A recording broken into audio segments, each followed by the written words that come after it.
So I was scrolling through HBO Max the other night and I came across a film that I hadn't thought about in about 15 years, and it came out in 2009, and it's a movie starring Cameron Diaz and James Marsden. It's called The Box, and from what I remember of the trailer way back then, it was that this couple was presented this box, and then if they opened the box up and they pushed the button which was inside of it, that they would be given $1 million, which would be a great sum of money to receive for doing such a simple task as pushing a button. However, the catch is that someone that they do not know would die.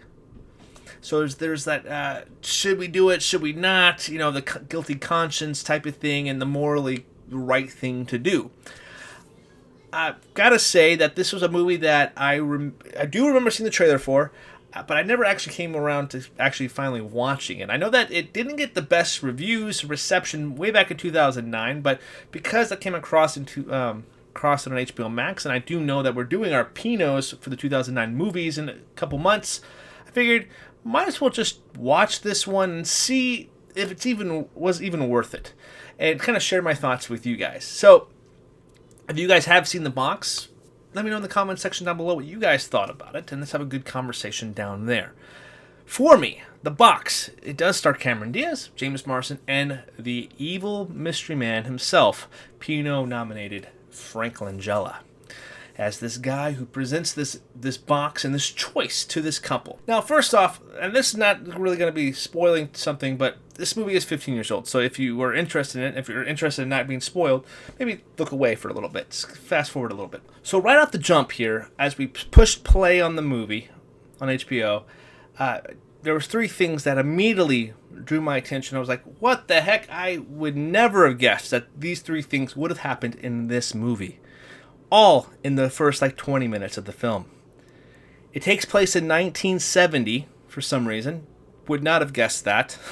It takes place during Christmas, which okay, cool, Christmas movie, kind of. And also, it had anything to do with NASA. Three things that basically I feel like they just drew out of the hat and threw these things out there.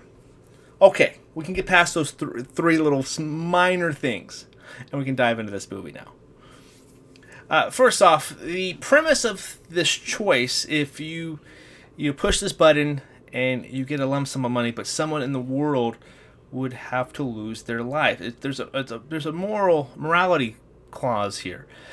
Would you feel comfortable doing so, and should you do so? I really liked that premise. I remember liking the premise way back in 2009, but I just never actually came around watching this. And this would be something that I would probably watch and maybe dig a whole lot way back then, 15 years ago. But watching it now, I gotta say, about 3/4 of this movie, I was super engaged with it. A lot more than I thought. And kind of thought it was like, man, this is people are sleeping on the box here. And after I watched the box and the credits were rolling, I went on to Letterboxd and I checked out other people's reviews, and they weren't too high on the film. There was a couple people that I do follow there that had some positive reviews on it, but that was kind of, there wasn't too many of those. And as I kind of thought about it, and I've seen it a few days ago, and so I've been sitting on my thoughts and thinking about it.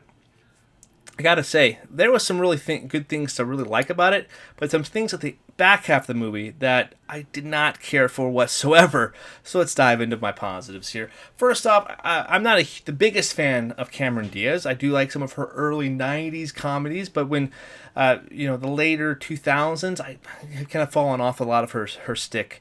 I'm not a huge fan of Bad Teacher, which I know a lot of people kind of enjoy here. And so Cameron Diaz was probably one of the reasons why I got turned off from watching the movie way back then, even though I was kind of engaged by the earlier trailers for the film. So Cameron Diaz, though, in this film, there was some things with her character, and the reason why she made the certain choices that she did in here was because there was kind of a disability that's added to her character, which I would never have guessed. Again, another thing I would never have guessed had anything to do with this movie. And Cameron Diaz is kind of our lead in this film. And she's actually surprisingly really good in the film. I actually thought she was really well done. You do feel for that character and some of the reasoning and the way she goes about the film and some of the questions she does have. You're kind of following and pacing around with her, which surprisingly done. I haven't really like I said, haven't been really engaged by any Cameron Diaz performance in a very long time, and now I haven't even recalled the last film I've seen her in, other than this film, of course. So that's definitely a huge positive in the movie. It made me connect to that, her and her character specifically. James Marsden, on the other hand, is an actor who seems like he should be like a really big movie star. He has all the charisma and the looks, but just never has feel like he's broken through. He's done some earlier works in the 2000s that I really do love. I love the X-Men franchise, the earlier films, of course, X-Men and X2. I really like those ones. I think he's really funny. And a movie that came out the year before this was Sex Drive. And I feel like he's very funny and talented. So having him play this husband character, it was kind of interesting. Didn't know how the chemistry between Diaz and Marsden was going to be. However, I think they were able to make it work, and there was some, not necessarily like the most interesting couple dynamics, but they were able to play off each other and kind of bring these questions to the forefront. Trying to buy James Marsden as a guy who works for NASA and who was acing all these tests and these psyche valves, that's probably a big suspend your disbelief, maybe, especially after seeing a film like Sex Drive from the year before, where he is kind of a douchebag character in it. So that's kind of fun to think about. And then you get this Frank Langella character who comes in with this choice, and of course I don't recall anything from him in the trailer. I guess he's also deformed, and so that's why there was a connection between him and Diaz, and why maybe certain choices were made in this film. He is a very mysterious presence that a lot of the questions about who he actually is are kind of what involve this mystery and kind of all the different things he does. And also, James Marsden and Cameron Diaz do have this kid here, and he kind of feels like he's forgotten throughout the majority of the film. He's basically been watched by his babysitter quite a bit, and he's just kind of left in the background until the film is conveniently needing him at the very end of the film. So it's not the most like well-balanced film between all these characters they do add, because you're primarily following Diaz and Marsden here, and you're trying to wonder at this mystery of the Frank Langella character. So as the film starts going along and you're unraveling some mysteries along with our two lead characters, and you're seeing these different random townspeople kind of act more like zombies than anything, and it's something that comes out of some of our favorite horror pictures of them kind of stalking their prey as they're going around different spots in town, and you're kind of wondering what's going on. Is there this guy having some kind of mind control over these people? And there is some of that. However, there's more supernatural calling with the extraterrestrial beings that are also somehow inhabiting this movie, and that's where the film really kind of loses me here. That it brings out this thing that seem to be even further out of left field than a lot of the other character moments here.